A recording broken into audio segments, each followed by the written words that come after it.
click on the Windows icon or press the Windows key. Write run. Open the command.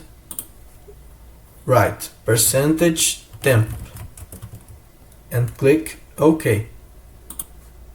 Select the first file, press the Shift key and press the down arrow key and keep pressing it to select all files. Now right-click any file and click on Delete. Select to do this for all files and click on Ignore.